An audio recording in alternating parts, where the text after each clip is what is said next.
Bonjour à tous, bienvenue pour cette nouvelle vidéo. Nous sommes toujours en août 2024 et je vous retrouve avec un grand plaisir. Est-ce que vous avez remarqué que quand une personne est en désaccord avec votre opinion, ça passe. Quand vous commencez à avoir 3 personnes en face de vous qui vous disent « bah non, non, bah non », vous vous mettez à douter, voire à changer d'avis. Pourquoi et qu'est-ce qu'on peut y faire? Est-ce qu'il faut y faire quelque chose? Alors, il y a 2 choses par rapport à ça que j'ai envie de vous dire. La première, c'est que ça peut être le nombre qui vous fait changer d'avis, parce que là, il y a une croyance derrière, mais ça peut être aussi une seule personne qui vous fait changer d'avis. Et là, ça peut être une autorité, un pervers narcissique. Je dis une aussi, on le met souvent masculin, mais ça existe dans tous les sexes. Qu'est-ce que ce deuxième point, de quoi ça nous parle? Ça nous parle d'énergie. Je vais commencer par ce point-là. Pourquoi un pervers narcissique, ça peut vous faire du mal? Et la vidéo n'est pas sur les pervers narcissiques. Il est sur le fait de changer d'avis. Alors que, voilà, c'est votre ressenti, vous le sentez comme ça, et la personne en face ou les personnes en face vous font douter. Ah, le doute. Est-ce que c'est bien le doute? Non. Le doute, c'est signe qu'il y a quelque chose au niveau de votre mental, ou plutôt qu'il y a quelque chose au niveau de votre alignement qui est déstabilisé. C'est juste ça le doute. Quand on est aligné dans sa vérité, alors ça fait très religieux ce que je dis, quand on est aligné avec sa source, quand on est dans son cœur, on va le dire comme ça, que c'est juste pour moi, il n'y a aucun doute. Je sens que j'ai plus faim, je sens que j'ai plus faim, je sens que j'ai envie d'aller là, je sens que j'ai envie d'aller là. Le doute, c'est quelque chose de mental, ce qui veut dire qu'il est piloté par notre négativité. Donc tout doute est piloté par la négativité. Le doute mental, se poser des questions. Petit aparté, quand vous êtes dans la sensation de vous tromper de chemin, ça va être une sensation. C'est-à-dire quand c'est votre âme, votre guide, ou en tout cas quelque chose de plus subtil et de plus lumineux qui va vous guider que votre négativité, vous allez sentir un titillement, une sensation de malaise. Mais il n'y a aucune pensée liée à ça. D'accord? C'est comme ça que vous allez pouvoir reconnaître la différence. Vous le sentez pas, comme on dit. Oh, je le sens pas là.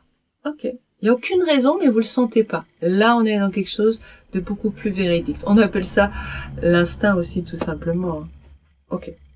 Donc, comment est-ce possible que l'autre arrive à rompre cet alignement? C'est-à-dire que je sens un truc, je suis dans ma vérité, je suis chez moi, et puis tout d'un coup, je sais plus, l'autre arrive à me faire douter.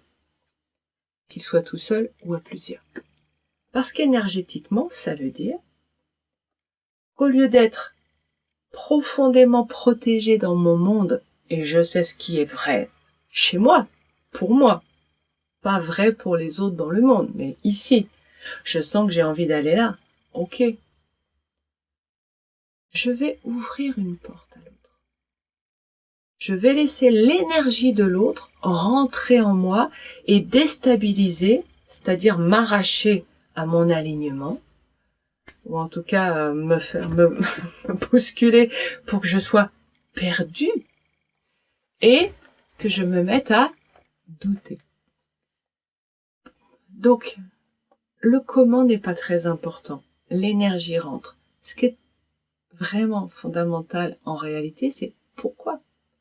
Pourquoi j'ouvre, je dis bien j'ouvre à l'autre. Pourquoi j'ouvre à un moment donné face à une personne ou à d'autres personnes.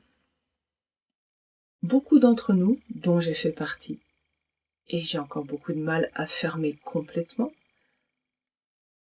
Fermer, c'est protection. Ça n'a rien à voir avec la relation, hein. Attention, ni avec l'amour. C'est la protection énergétique, fermer le canal. Il y a des gens qui sont, comme je l'étais, ouverts, complètement poreux, qui se prennent tout, qui aiment tout le monde et qui se prennent tout dans la tronche en général. Aimer tout le monde et s'en prendre plein la tronche, généralement ça va de pair. Parce que, en fait, aimer tout le monde, c'est vouloir aimer et vouloir être aimé. C'est créer un canal, c'est vouloir être gentil, vouloir être considéré, vouloir recevoir, donner, etc. Et ne me dites pas, mais moi je donne vraiment sans vouloir recevoir. Hein. Si c'était le cas, vous ne regarderiez pas ces vidéos. Je suis désolée. Mais si on en est au niveau du je donne sans jamais vouloir recevoir juste parce que c'est juste pour moi, c'est bien sûr possible, mais on n'est pas devant des vidéos de développement personnel. On a atteint un état qui fait qu'on n'a pas besoin de regarder quoi que ce soit. On est bien quand on est là. Donc, pas de déni, regardez-vous le nombril. Oui, vous regardez ces vidéos. Oui, vous en êtes là et c'est ni bien ni mal. Vous en êtes à ce stade. J'en suis à ce stade aussi où on donne en attendant quelque chose inconsciemment. Inconsciemment. On attend de recevoir. Bon, bref, c'était un aparté. Donc, la réponse en fait à ma question est là. Pourquoi j'ouvre? Pourquoi je suis poreuse? Parce que je veux quelque chose des autres. Parce que je veux être aimée. Parce que je veux plaire. D'ailleurs c'est la prière de Byron Katie.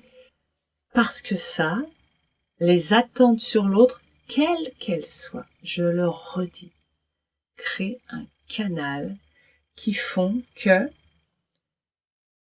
je laisse rentrer la négativité de l'autre. C'est pas toute la lumière qu'il y a chez l'autre qui va venir me déstabiliser, c'est sa négativité. Donc, vous souhaitez quelque chose inconsciemment de l'autre.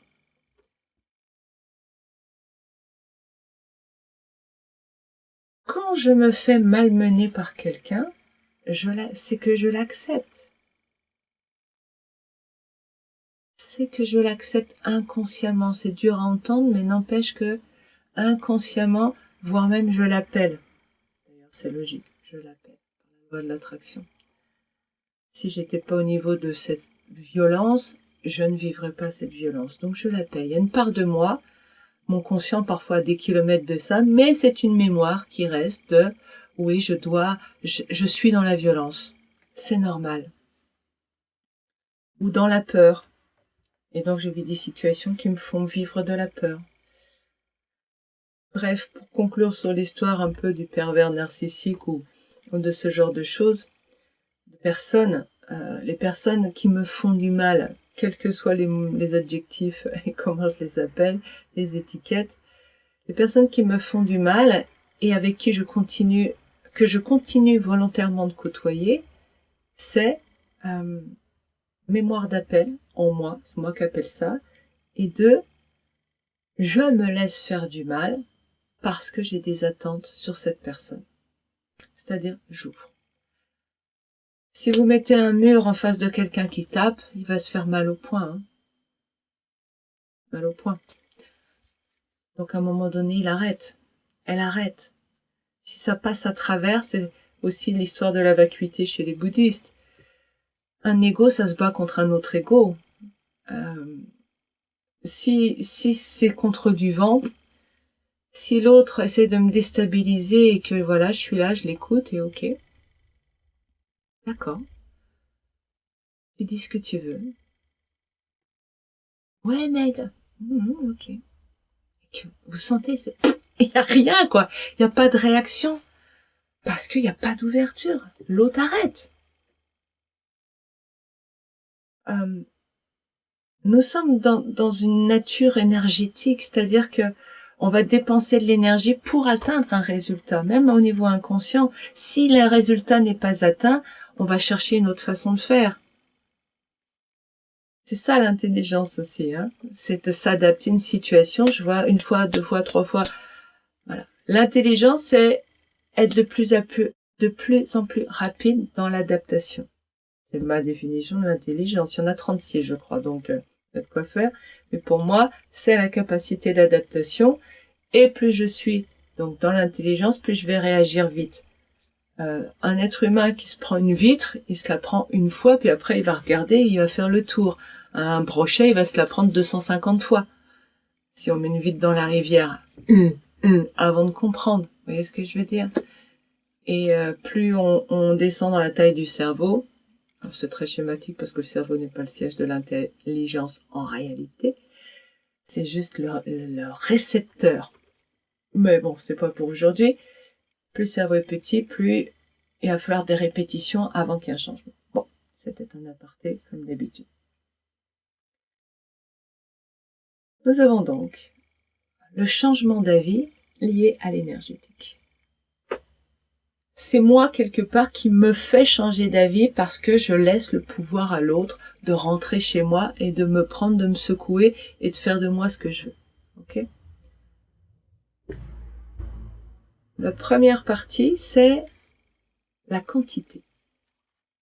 Alors, j'avais fait une vidéo sur cette notion-là, donc je vais reprendre juste rapidement quelques mots là-dessus. Pourquoi ? Parce qu'il y a 3 personnes en face de moi, elles auraient raison et moi tort. Parce que nous avons la croyance que le nombre fait la force. Alors, énergétiquement, le nombre peut faire la force, peut. S'il y a un alignement, c'est ce qu'on appelle la supracohérence ou la supercohérence, c'est quand tous les électrons sont tournés et le spin est tourné, et dans la même direction, ça crée des forces phénoménales. Mais donc c'est pas forcément le nombre, c'est la cohérence qui fait la force. Bon, ça c'est sur un plan énergétique. Mais on a cette notion que s'ils sont plusieurs, alors ils doivent avoir raison. Réfléchissez un petit peu, pourquoi 3 fous auraient plus raison qu'un homme sensé? Un autre exemple, on prend une pièce de monnaie. Vous regardez le côté pile, je regarde le côté face. Vous allez me dire, je vous demande décrivez-moi ce que vous voyez, ben vous me dites, je vois le côté pile. Cette pièce de monnaie, c'est le côté pile. Ah ben non, vais-je vous répondre avec classe et élégance. Non, c'est le côté face. Est-ce que si vous mettez 5 personnes avec vous qui regardent et qui disent ah ben non, c'est le côté pile. Ah non, on est 5. Pas de sens. Oui, c'est le côté pile pour ces 5 personnes. Mais de mon côté, de mon point de vue, je vois le côté face. C'est pas parce qu'ils sont 400 en face ou 1 ou 2 que ça change quelque chose à ma réalité. Pourtant, on a envie de se dire, ah ben ouais, mais s'ils ont plusieurs à penser la même chose, je dois avoir tort. Quoi ? Être plusieurs à penser la même chose, à voir du même point de vue ce qu'il y a en face, crée la vérité. La vérité n'existe pas. Si on est 8 milliards à regarder le côté pile, ça veut quand même dire qu'il y a d'autres choses qui existent. Il y a les tranches de la pièce, il y a le côté face. Ce n'est pas exhaustif. Et c'est d'ailleurs le problème de la science à l'heure actuelle, c'est que la science, on a l'impression que les scientifiques sont extrêmement... c'est ce qu'il y a de plus valable sur cette terre, et j'en parle beaucoup, puisque j'ai un esprit très scientifique, sur ah ben oui, mais si c'est prouvé, c'est bon. Non, parce qu'en fait, les scientifiques sont très dogmatiques. C'est-à-dire que toute nouveauté, même si c'est prouvé, l'expérience refaite, il va falloir des années pour que ça change, c'est-à-dire pour que il y ait suffisamment de monde qui regarde dans la même direction pour dire oui, bon, bah là, cette direction-là peut être acceptable et valable. Et c'est pour ça que la science, en fait, pourrait progresser 1000 fois plus vite. Mais elle fonctionne avec ce dogme de si on est plusieurs, on a raison. Là où il y a le plus de monde, on a raison. Il n'y a pas de vérité, il n'y a pas de bonne personne, il n'y a pas de bon choix. Il y a juste des alternatives. Bon, ok. Et c'est pas parce qu'il y a qu'une personne face à 500 que cette personne, ce qu'elle vit, ce qu'elle voit, ce qu'elle ressent, n'est pas vrai. Je terminerai sur aussi le distinguo à faire entre ce qui est du domaine des croyances, c'est-à-dire ce qui est du domaine du mental. Je donnais l'exemple tout à l'heure dans la vidéo précédente, je ne sais plus, de cette actrice à tel âge. Ah ben moi je te dis qu'elle a tel âge.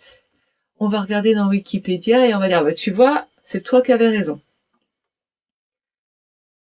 Ça, et ce n'est pas parce que c'est marqué dans Wikipédia que c'est vrai, n'est-ce pas? Tout est relatif. Ouais, mais une date de naissance, Sandrine, c'est pas relatif. Sauf que, est-ce que Wikipédia a la bonne date de naissance? Est-ce que les parents ont déclaré la bonne date? Si vous creusez, vous allez vous rendre compte que c'est pas si simple. Ce que nous prenons comme établi n'est jamais si simple. Ce ne sont que des vérités relatives à chaque instant. Bon. Néanmoins, on peut se mettre d'accord sur quelque chose qui est diffusé, écrit, s'il y a une source unique et qu'on retrouve cette information, ok. Tous les dangers d'Internet avec 1000 informations qui se contredisent, mais ok. Mais bon, on peut voir la date de naissance, tout en sachant que c'est pas un absolu vrai, c'est ce qu'on va prendre comme base pour se mettre d'accord. Voyez la nuance. Mais il y a aussi la vérité ici. C'est-à-dire quand je suis dans mon alignement, ce qu'on va appeler mon instinct, mon ressenti. Et ça, personne au monde ne peut savoir mieux que vous ce qui est bon pour vous. Personne au monde. Au monde. Vous êtes les seuls à pouvoir dire voilà ce que je sens. Je sens que j'ai besoin de me reposer. Oh ben non, viens avec nous. Oh là là, t'es déjà pas venu chez ma mère la semaine dernière. Gna gna gna, qu'est-ce qu'elle va penser? Ouais, mais tu vois, c'est pas gentil. Tu vois, t'es pas gentil comme fille. Vous voyez le procédé. Donc en fait, ce que vous ressentez, ne le mettez jamais en doute. Ce que vous êtes, quand vous êtes dans l'alignement, je dis bien dans l'alignement, personne n'a le droit de vous dire c'est vrai, c'est pas vrai. Ils ont le droit. Ils ont le droit de dire. Parce que c'est leur ressenti. Oui, mais moi je trouve que, ok, mais on s'en fout. Ça reste dans leur monde, dans votre monde. Gardez ça, protégez, chérissez-le, c'est votre ressenti. Et ça, c'est votre vérité. Dans l'alignement, hein, pas le ressenti ici, dans l'alignement. C'est votre vérité. C'est pas parce qu'il y a 50 personnes en face qui vous disent, ah ben non, on est en plein hiver, t'as pas froid. Pardon. Non, on est en plein hiver, tu as froid, il fait froid, vous sentez que vous avez chaud. Et votre ressenti est juste. D'accord? N'hésitez pas si vous avez des commentaires. Je vous souhaite une très belle semaine et puis je vous dis à bientôt.